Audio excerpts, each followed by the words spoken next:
Imagine hiring a developer who promises everything and then disappears 2 weeks later with $5,000. We've had clients come to us after paying a deposit only to get ghosted. The work they received, incomplete, messy, and barely usable. This made them 6 months behind. They had to pay again just to fix and finish the project. If you're about to hire a developer and you've been burned before, it can be a very stressful situation.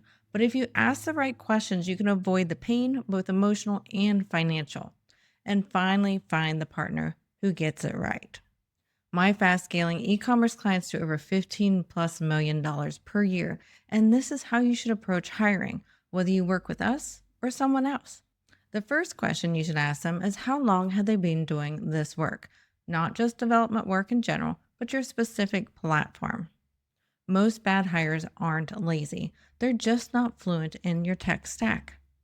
We had a client transitioning to WooCommerce. They hired a developer who said they were experienced, but they weren't. They installed plugin after plugin after plugin, trying to patch problems instead of solving them properly.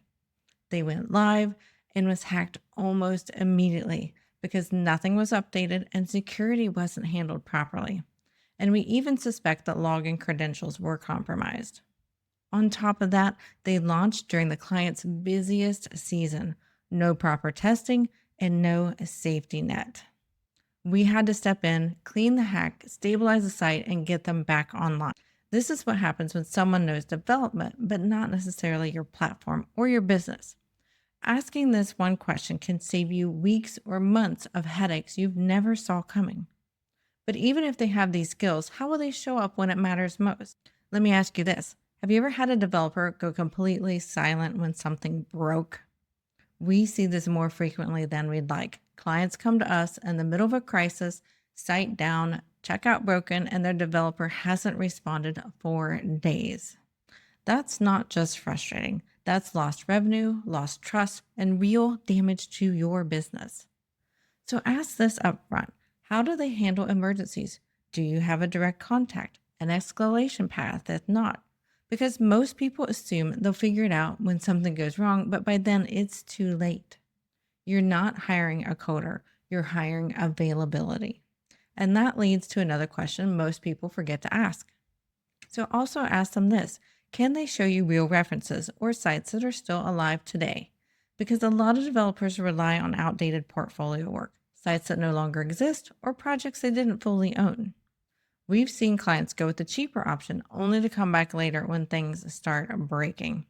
That same WooCommerce client, they chose a lower cost developer. It ended up costing them more time, more stress, and more money to fix it. References don't lie, and if they can't give you one, that's your answer right there. But what happens if they disappear completely? I want you to also ask this. Do they work solo or do they have a team? And what happens if you can't get a hold of them? Developers are human. They get sick, they go on vacation, and yes, they sometimes unfortunately disappear. That's why team support matters. It fills the gaps. It keeps your business running, even when one person is unavailable. Because if your site goes down, your customers don't care why. They just know it's not working. And that impacts your reputation, your revenue, and your brand. Knowing there's a backup plan is the only way you can actually sleep comfortably at night.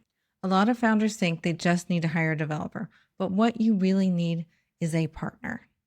And now that you know what question to ask, there's one more thing you need to understand: what a real e-commerce tech partner actually looks like.